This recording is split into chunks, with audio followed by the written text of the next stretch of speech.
So good to see you all.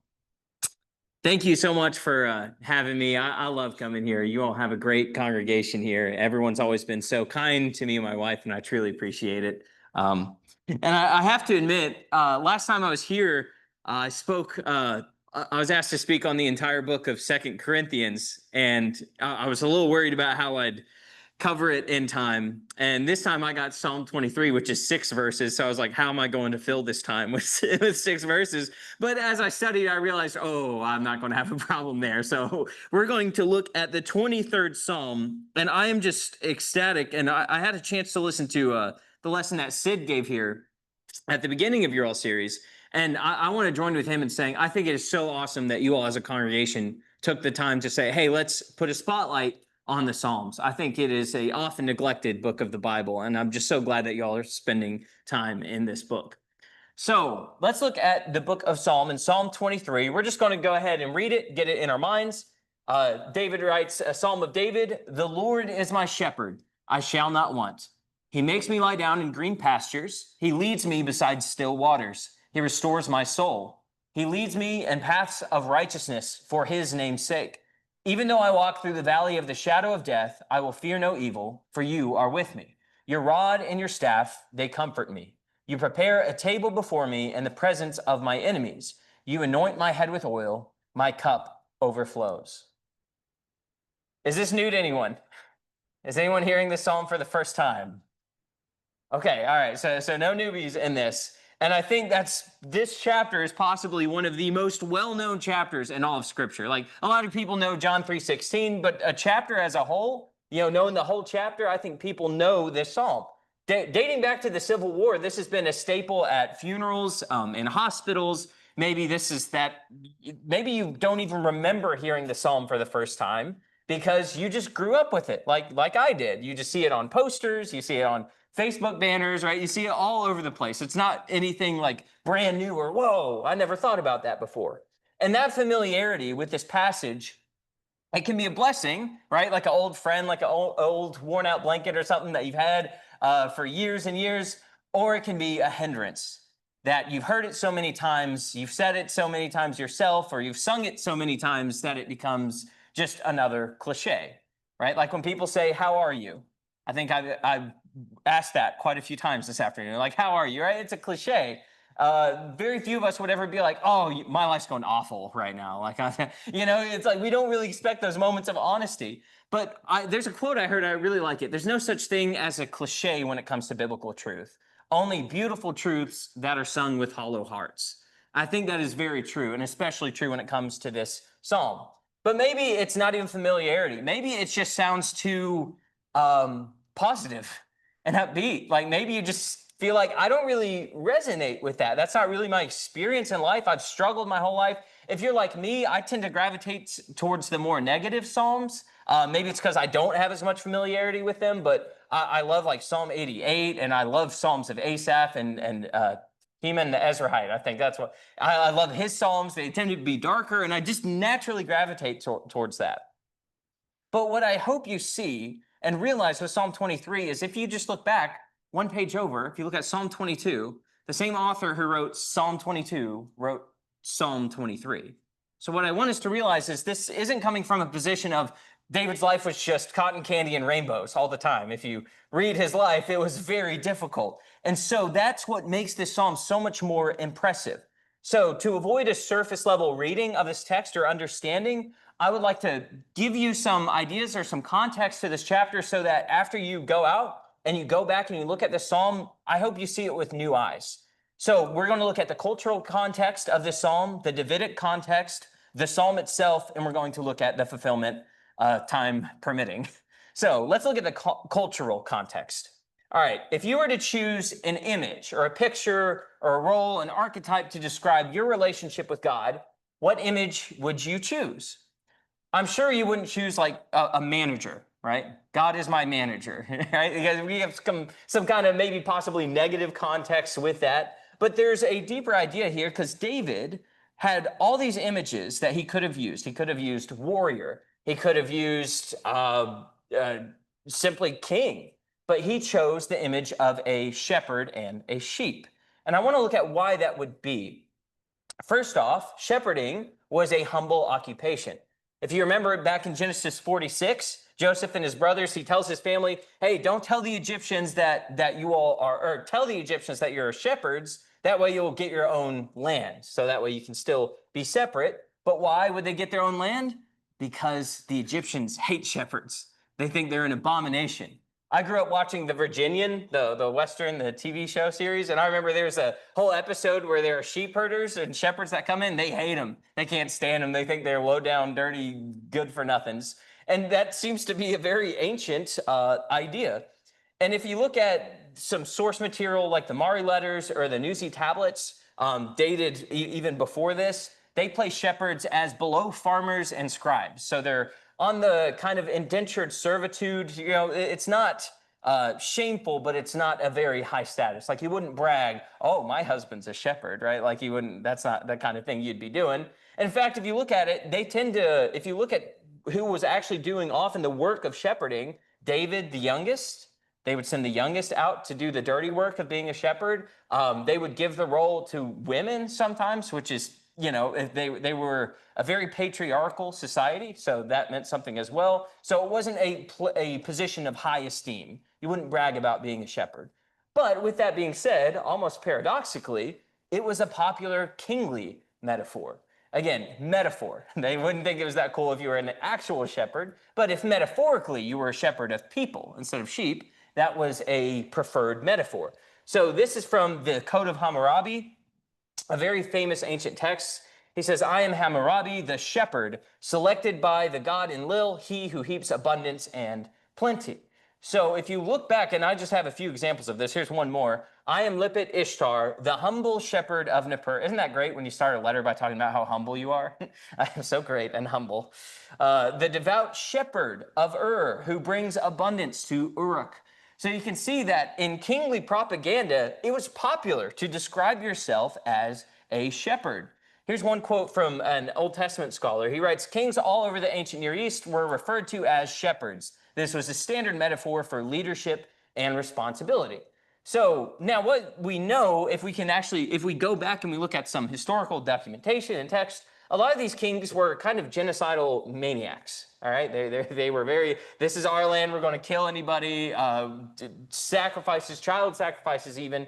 But in their literature, right, in their propaganda, they would say, I'm the generous shepherd. I look after my sheep. You all are my sheep, and I always have your best interest at heart. Yeah, like, yeah, right. I'm sure you do. And in fact, going back to even the Egyptians, if you look at their hieroglyphics, their pharaohs carried a shepherd's crook. So it was to symbolize, I am a shepherd, and I also have this authority, and they would bring those two images together. So you can see that the idea of comparing someone or comparing oneself to a shepherd had a lot of cultural meaning to David. It's not just, he didn't pick an idea out of thin air. This had meaning.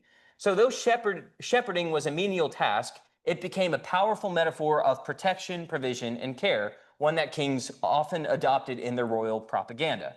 So let's look at the Davidic context, because that's what I care more about. I care more about what did David have in mind, because sure, culture affected it, but at the end of the day, it was David who wrote this and who chose to say these things, of course, inspired by the Spirit. So David's experience as a shepherd, let's look at that, because David knew what it meant to be a shepherd beyond the metaphor, right? Because he was actually a shepherd. If we go to 1 Samuel 16:11, it says, then Samuel said to Jesse, are all your sons here? And he said, there remains yet the youngest, that's David, but behold, he is keeping the sheep. You see, that was, it's like, oh, shoo, go take care of the sheep. We got important big boy work, going on over here. You see, it was a menial role, and that's why David, the youngest, had that role. It says, and Samuel said to Jesse, send and get him, for we will not sit down till he comes here. If we look at the metaphorical role, David knew what it meant to be a metaphorical shepherd. In 2 Samuel 5:2, the people are speaking to David. They say, in times past, when Saul was king over us, it was you who led out and brought in Israel. And the Lord said to you, you shall be shepherd of my people Israel, and you shall be prince over Israel. Or if we look at Psalm 78, this is a psalm of Asaph. So Asaph is writing this. He writes, he chose David, his servant, and took him from the sheepfolds. From following the nursing ewes, he brought him to shepherd Jacob, his people, Israel, his inheritance. With upright heart, he shepherded them and guided them with his skillful hand. I think that's kind of cool. Asaph's pointing out, yeah, God called him out of the actual sheepfolds, and he brought him to shepherd Israel, the people. And interestingly enough, if you're paying attention as we read that, David himself never uses the shepherd image to describe himself. Isn't that interesting? He was a shepherd. He had been called a shepherd of Israel by God and by the people, yet he himself never refers to himself as a shepherd of Israel. So if we think about that, and then we look at David's uniqueness as a shepherd, because here's what I want to point out. David was not your ordinary shepherd. He took things a little bit more seriously. For example, if we look at source material from the time, in the ancient world, some lost sheep were an acceptable or an expected loss. So for instance, in a lot of law codes that they had at the time, if you were a shepherd, often you were taking care of someone else's sheep, like your father's or the rich person who kind of lets you work as an indentured servant. If you lost a sheep, all you had to do was bring back the torn carcass and then say, see, I couldn't do anything about it. And then it was like, okay, then you don't have to pay it back.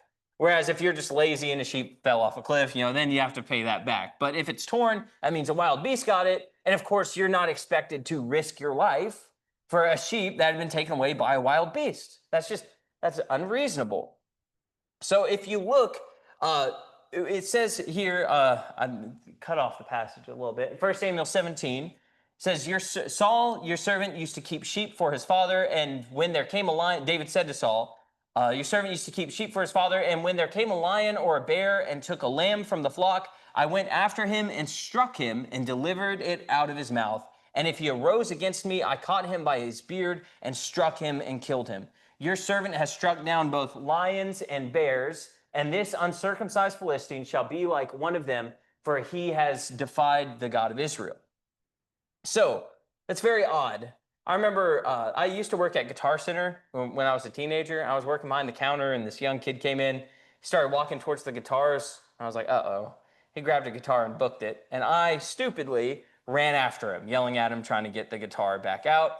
And then all of a sudden, a car pulled up, and there's 4 people in there, and I was like, I'm about to get shot. But thank God they just drove away, and I remember my manager tore into me. Like, you do not risk your life for stolen goods, right? For something that's out of your control. You didn't do it. You couldn't help it. Don't risk your life for that. I'm like, yeah, that was pretty stupid. I guess just youthful bravado and stupidity, I guess, was going on there.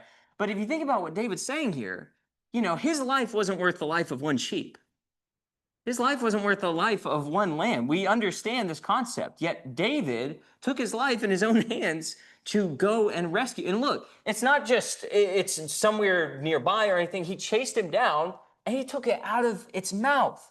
Now, what's the one thing? We know this about dogs. What do you not do with a dog when it's eating like a bone or chewing food or something like that? Especially an aggressive one. You don't go near it. It's going to rip your hand off. All right, now what about a Syrian brown bear that weighs up to 250 to 400 pounds, or an Asiatic lion over 9 feet long, head to tail, that weighs between 350 and 400 pounds? Do you mess with that thing's food? Either one. Have you ever seen a bear? They're majestic, but man, they are terrifying. It's like, oh, I'm not getting out of the car. It's a very terrifying thing. And to think that David would chase these creatures down, most likely these are the kind of species of lion and bear that he would be speaking of, to rescue one baby lamb. Who does that? Who does that? I'll say it's someone who cares about sheep. Someone who's willing to risk their life for the sake of the sheep. Now, some of you, I'm a dog person. Some of you dog people can understand maybe risking your life for like your little animal or critter, right? Like, at least conceptually, you could say maybe I would do that. But David actually did that. To risk one's life for the sake of a single sheep was unheard of. Why would David take that risk? It wasn't a cultural expectation. It wasn't a familial expectation for one to do this for the sake of a sheep. Well, to get a better picture of how David felt for sheep, you may recall that when David sins with Bathsheba, right? What do we know about David? He was a man after God's own heart, but what do we know about him violence-wise? He's a pretty violent guy. He killed a lot of people. And we have a passage later on that's going to show that. So I'd say he was pretty used to human suffering. He was no stranger to taking a life. And in this context, he had just taken the life of Uriah the Hittite, and he took his wife. Like low, low down of the most low down thing you can do, right? No one would respect anyone who made that decision. And if you look, when Nathan confronts David, remember the story that Nathan tells David. Do you remember? It's like, yeah, there's this rich guy that had a ton of sheep, and there's a poor guy who had one little sheep. He bought it, and he loved that sheep. In fact, that little sheep, it was a house pet. It ate at the table with them. It was like his own daughter to him.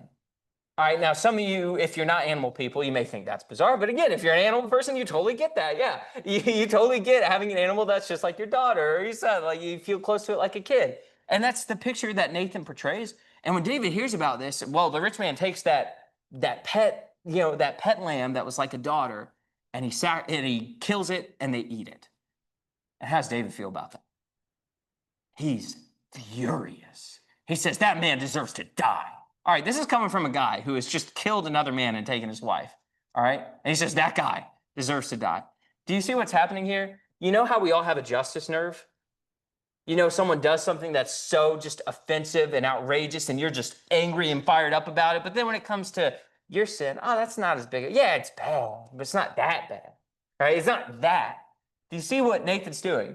Nathan's hitting him in the justice nerve. He knows what's going to get a rise out of him and then use it to show that's what you've done. But that shows us something about David. What did he care about? What struck his justice nerve? Right? Oppression and this animal cruelty of a sheep. Isn't that interesting? Why would Nathan use a story about a sheep to strike David's justice nerve? Again, why not a story about a friend betraying a friend or an orphan or something like that? The image was very intentional. And again, if we look at 1 Chronicles 22, verse 8, God says, you will not build a house for me because you have shed so much blood before me on the earth. How much blood is there for God to be like, buddy, you've shed a lot of blood. You can't do this. David was likely unfazed by violence against humans by this point. However, he seemed to have a crack in his tough exterior, sheep. And I think we see that throughout David's life. Though battle-hardened and calloused enough to take a man's wife and arrange his death, David's heart still burned with outrage when he heard of a poor man losing the one lamb that was loved like a daughter. So this shows us, what I hope we're gathering from this, that David's role as a shepherd extended beyond cultural expectations. David had a heart for sheep. And that's my dog. That's our dog, Sally, by the way, at the top right. But we all, I think, have an animal that we really like. Aside from dogs, I really like raccoons. I'm a raccoon whisperer. My wife hates it. I'll try to lure them in, and then she'll scare them off because she says I'm going to get rabies or something. But we all have an animal that we maybe sympathize with more or humanize more in our minds. And I think, based on all we can look at, I think David was a sheep person, that he had this heart for the animal of sheep. That was a weird sentence. I don't know why I said it like that. Third, now that we have a cultural context of the shepherd image, a Davidic context of what it meant to be a shepherd in David's mind, let's look at the psalm itself and let's look at the shepherd. It says in verse 1, a psalm of David, Yahweh is my shepherd, I need nothing. Okay.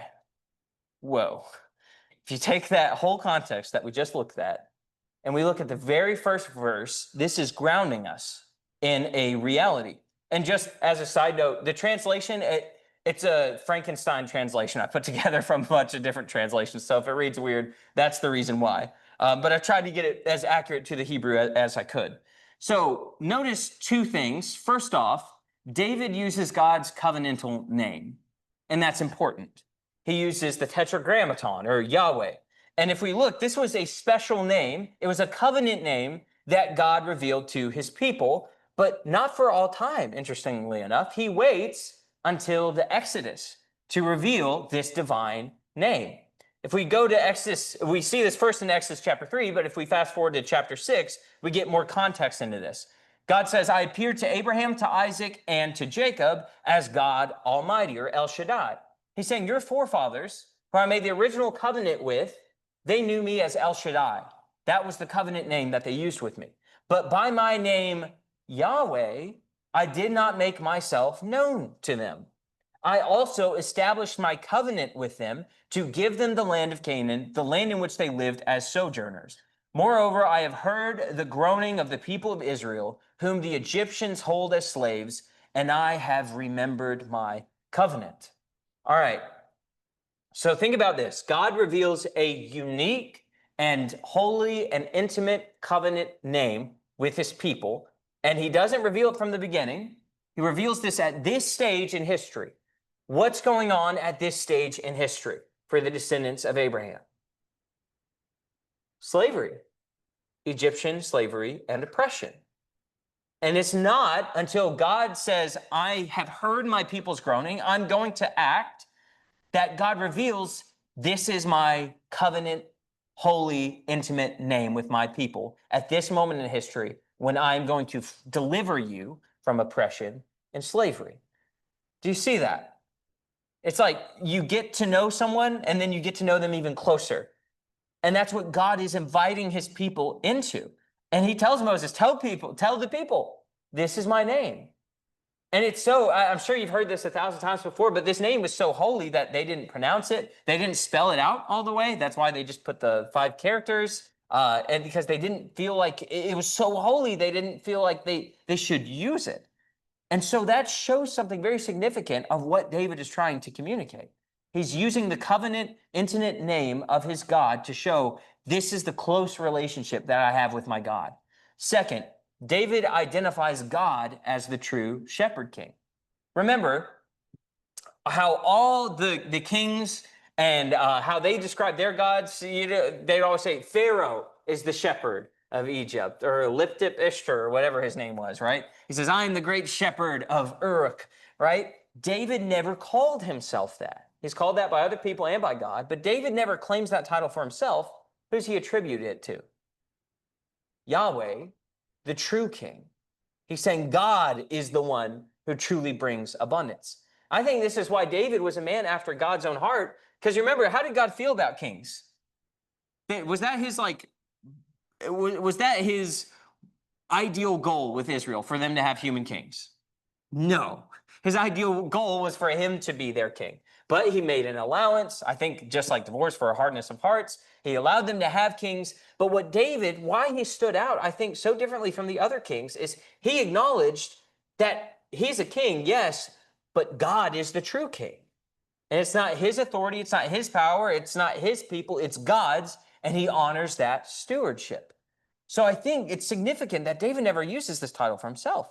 He uses it for God. Here's one quote from an Old Testament scholar. He writes, kings all over the ancient Near East, from Egypt to Mesopotamia, in various times periods portray themselves as shepherds. That is because it is a metaphor. Here, David calls the Lord my shepherd, and if we interpret that in its historical, cultural context, we must understand that the psalm is affirming Yahweh's kingship. So we see this humility, right? Even though he's in a position of power, he still acknowledges that God is holy, kind of like Nebuchadnezzar. He had to learn that lesson the hard way, right? His heart lifted up within himself. He's like, oh, I'm so strong and powerful. And then, bam, he's eating grass for a while, right? That's what can happen when we lift ourselves up. But it shows David's humility in his leadership. So despite being a shepherd king himself, David never attributes that honor to himself. He reserves that honor for God. Let's look at verse 2. He causes me to lie down in green pastures, or green grass. He leads me beside still waters. All right, so fun fact, sheep aren't going to lay down and relax if they sense there's danger near. They know that they're very susceptible and vulnerable to predators, so they're not going to sit down and relax or anything else if they sense there's danger abroad. So the root word there is actually the idea of he makes me. It's not like God's like, sit down and hits the sheep with a stick. It's God causes the sheep to feel at rest. David the sheep to feel at rest. That means that David knew God was present with him, and because of that presence, he felt safe enough to rest. Now notice, I'll quote Sid again here, when he said that when you're going through the Psalms, one of the first rules he said is try to identify if it's individual or corporate, right? And what I think is so cool is this is a very individual psalm. He's saying the Lord is my shepherd. He causes me to rest in green grass beside still waters. So I hope you're acknowledging and really internalizing that personal language that David is using here. He says in verse 3, he restores my soul. He leads me in paths of righteousness or right paths for his name's sake. All right, I drove myself crazy trying to do like the level of research that Sid does a lot for presentations like this. Looking at like the poetic structure, trying to see, chiasms or synthetic parallelism, all that good stuff. And what I boiled down to is no one knows. Everyone was arguing with everybody, and I was just scared. I have no clue what to make of the poetic structure of this psalm. But here's one thing that I did see that was almost completely agreed upon by everybody. That is, this verse, the last stanza, is the very center. So it's the heart of this psalm. He leads me in paths of righteousness. Why? For his name's sake. Now, this is important. What is God's name? Remember, Yahweh. So if we think about what did God tell them on Mount Sinai? Thou shalt not take the Lord thy God's name in vain. All right, now, people think that refers to OMG, and I think, yes, that does refer to that, sure. But a bigger idea, I think more contextually, what God is speaking about, he's saying, as my people, as my covenant people, that I've claimed you. You're my people, you're my sheep, I'm your shepherd. Now my name is tied to you. My name is tied to you as a people.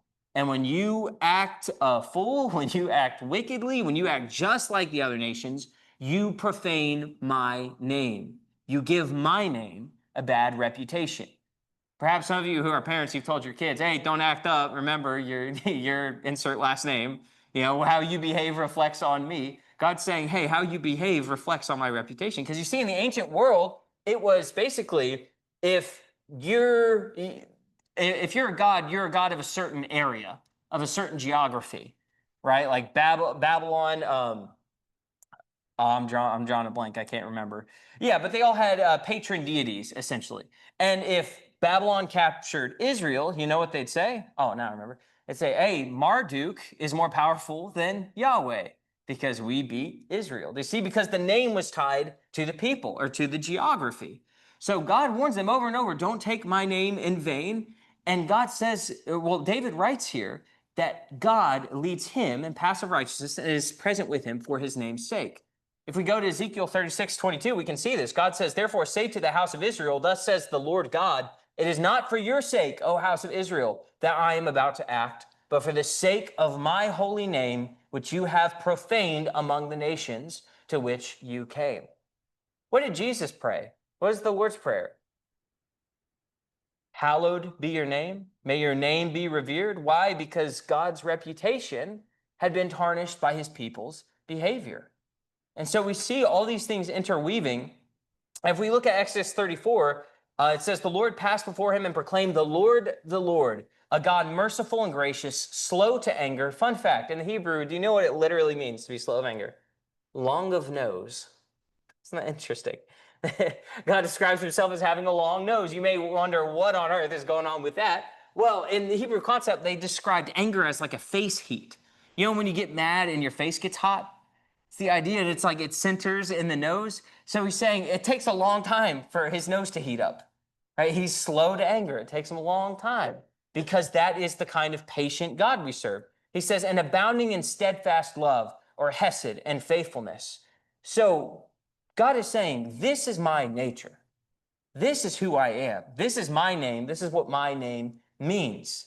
And I love the word hesed because we get steadfast love or loyal love, and love is a useless word. Can we all agree? I love Taco Bell. I love Star Wars movies. I love my wife. None of those are like anywhere near on the same hierarchy, right? So love can become a meaningless concept, but the better idea to understand this is the hesed, is the idea of a commitment to act on behalf of the other person's well-being. That you are committed to acting, not just a feeling, not just in word, but you're willing to act, I can't say it any more times, to act on behalf of the well-being of another person. So David felt secure, not because of anything he has done, but because of who God is, for his name's sake. And who is God? He is a God that has a long nose, he's slow to anger, and he is a God who is committed to act for the welfare of his people, who he has made, who he is in covenant with. That's powerful. That's reassuring. That's reassuring to me that that's the kind of God I serve. He's committed to act on my behalf because of his love, not because of me, not because I've earned it, not because I can do this many good things and not do that many bad things, that God said, okay, now you've won my favor. I think often we play, he loves me not. That's how we feel about our salvation. Oh, God loves me. Oh, he loves me not. That's not Hesed. Hesed love is a commitment to you.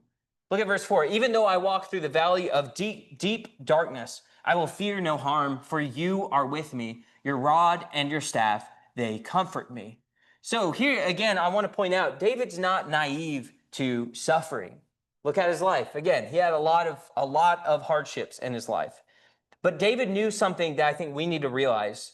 Even in our darkest days, God is present, protecting, and actively leading us in right paths. Think about what he just said before.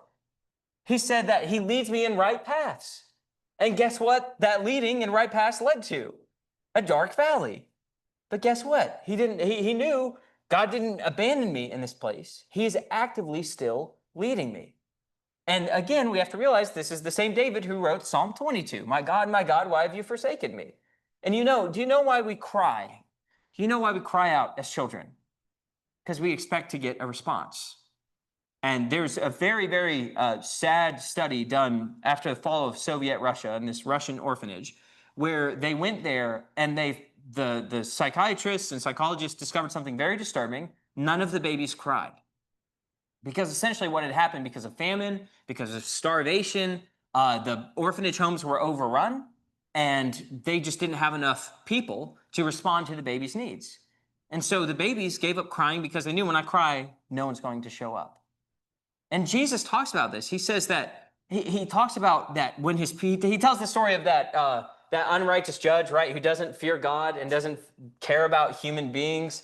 And then he gives justice because this lady's just nagging him. Please, give me justice, give me justice. And he says, okay, finally. And then Jesus, after telling that, he says, and the Son of Man, will the Son of Man find faith when he comes back? When he returns to earth, will he find faith? What is he talking about? Will he find people who are still crying out to him? You see this lament and this acknowledgement of deep darkness, even when you feel abandoned. This is the Israelites would be singing this, right? How many times have you gone to church and sung, my God, why have you forsaken me, right? Like, that's not the kind of songs we usually sing, but it's a part of the Israelite worship. And I think it should be part of our worship, because lament or acknowledging the dark valleys is proof of a relationship. You don't cry if you don't expect a response. So many of the Psalms are laments for that reason, because they know the God they serve, and they know that God is their shepherd.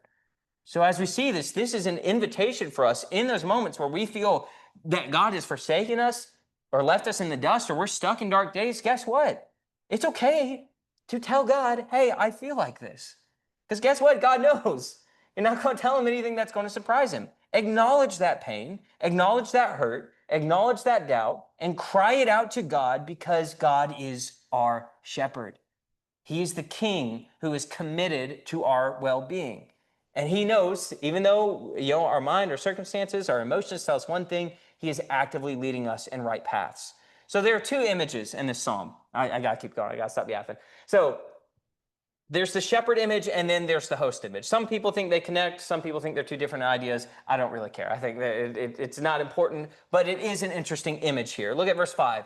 Notice the shift. He says, God is my shepherd. And then he says, you.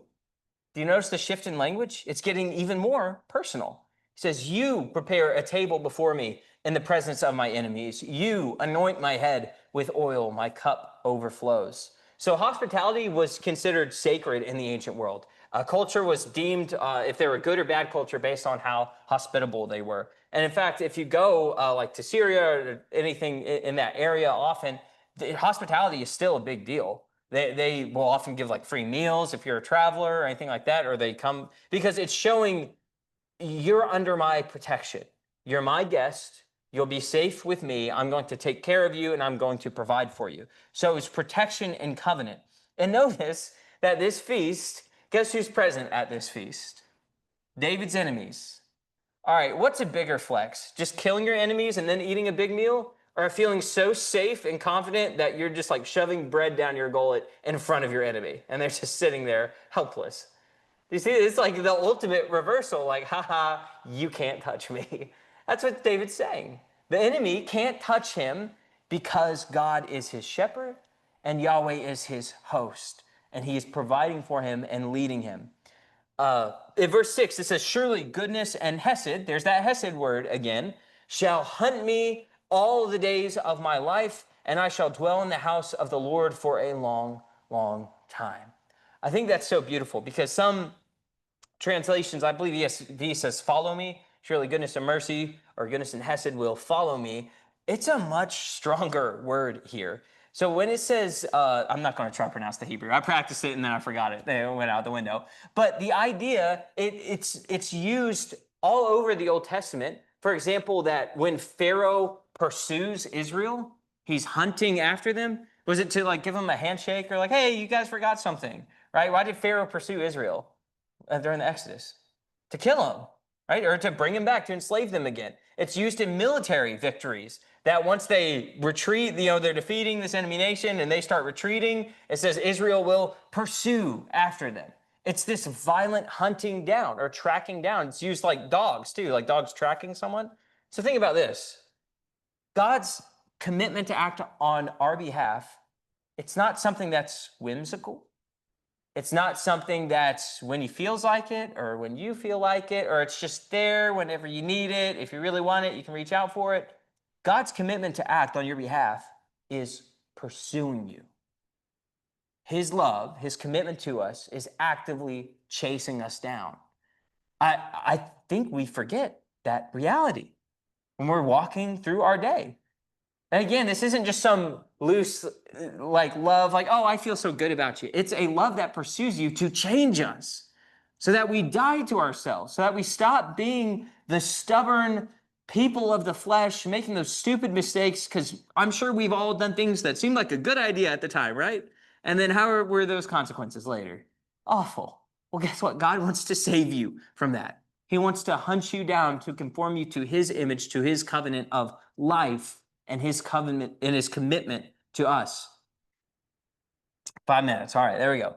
David then talks about the ideal destination. He says the house of the Lord. Now, what would that mean to David? Temple, right? Tabernacle. And that's so important. And I wish I had an hour or two more to talk more about this concept, because it's a beautifully, constantly unfolding image all the way from Genesis to Revelation. And I think that wherever you stand in the spectrum of time, that this has a relevance and a very deep meaning, and deeper meaning than just the surface level meaning as well. So some view this psalm as describing a pilgrimage from wilderness to pastures to valley of darkness to the final goal, the temple. Again, that's disputed, as just about everything is really nowadays. I think that's a cool picture, but I think it's, for what it's worth, it's something to consider. So though the structure and poetry of the psalm is widely debated, one thing that most agree on is the center key at the center of the psalm. Every kind, protective, and generous attribute that God has, he gives it for his name's sake. Not because of what you and I could do for ourselves, but because of who God is by his very nature. So how do we know if this was just a unique relationship that God had with David? So this is what I want to look to the fulfillment. And I'm sure all of you saw this coming. So in Luke 24, Jesus says that everything written about me in the law of Moses and the prophets and the Psalms must be fulfilled. And what do we know Jesus said about himself? I am the good shepherd. The good shepherd lays down his life for the sheep. I am the good shepherd. I know my own, and my own know me. Just as the Father knows me, and I know the Father, I lay down my life for the sheep. Jesus identifies himself as the true good shepherd. He is our shepherd. So when we look at the psalm, I hope, again, I'm not going to be able to cover like every single nuance or idea, at length in this, but I hope what you walk away from this is I hope you have some new eyes when you look at this psalm. And sure, see David's context and everything to have that built in your mind. But think about this as Jesus and the closeness that we have with our Lord. But how do we know that God's love chases us no matter what we've done? That his commitment to act on behalf of our well-being, how do we know that that's still true? Well, as Paul would say in Romans 5:8, but God shows his love for us, and that while we were getting our act together, Christ died for us. It's not what it says. He says, while we were still sinners, Christ died for us. It's sometimes difficult to reciprocate love, isn't it? Even with people who love us, sometimes it's difficult. Maybe you're just not in the mood, or you're grumpy from something in the past, right? Even with people who are good to us, sometimes it can be hard to always be good. What about someone who's constantly mean to you? Who constantly does anything they can to cheat you, to malign you, to disrespect you? Is it easy to even say a nice word to them or about them? Yeah, we were God's enemies. And it was in that moment when we were his enemies that God gave the most precious gift that he could give, his son. And I know that's cliche, but with biblical truths, there's no such thing as a cliche, only a beautiful truth wrung out in a hollow heart. He gave the most when we cared the least. And that should mean something to us. That should comfort us, that in our path, I know so many of us have anxieties or doubts. If you have anxiety, we need to realize that God is with us and actively protecting us, even when it doesn't feel like it. If you're doubting your salvation, God's hesed is chasing you. If he gave the most when you cared the least, how much more as you're trying to follow him, right? You're actively discipling. You fall, and then maybe you just get in your head, or you're constantly plagued by regret or this guilt. And if you are following Christ, if you have put on Christ in baptism, God's love is pursuing you. He already gave the best gift he could give when you cared the least. So how much more as you're following him and you're trying? Again, we're not going to be perfect in that. So stop playing he loves me not with your salvation. God is committed to you. And we need to make sure we are walking in that covenant, that we are not taking the Lord's name in vain. If you're in a dark season of life, God is leading you on the right path. Again, it really doesn't feel like that sometimes, but it's the right path whether we know it or not. I'll say one more thing and then I'll get down. Do I start the invitation immediately after this? Or Okay. Very quickly, I like to go whenever I have the chance. My wife and I like to go to 21C in Lexington, that art museum. And I like to go there mainly because it's free and you can look at some cool stuff. But I like to stand really close to the paintings for some reason. I like to just zoom in as much as I can. I get right up near it. Probably some nose prints of mine on some of the artwork if you look closely. But when you get really close to a painting, you know what's amazing? You can't tell what on earth is going on. There's no telling. It's like, I see blobs, right? Or it's really brown. There's nothing beautiful about this. But as you back up, you know what's amazing? Is there's a beautiful portrait standing in front of you. And you couldn't see it because you were like this. We're not shepherds in this metaphor. God is the shepherd.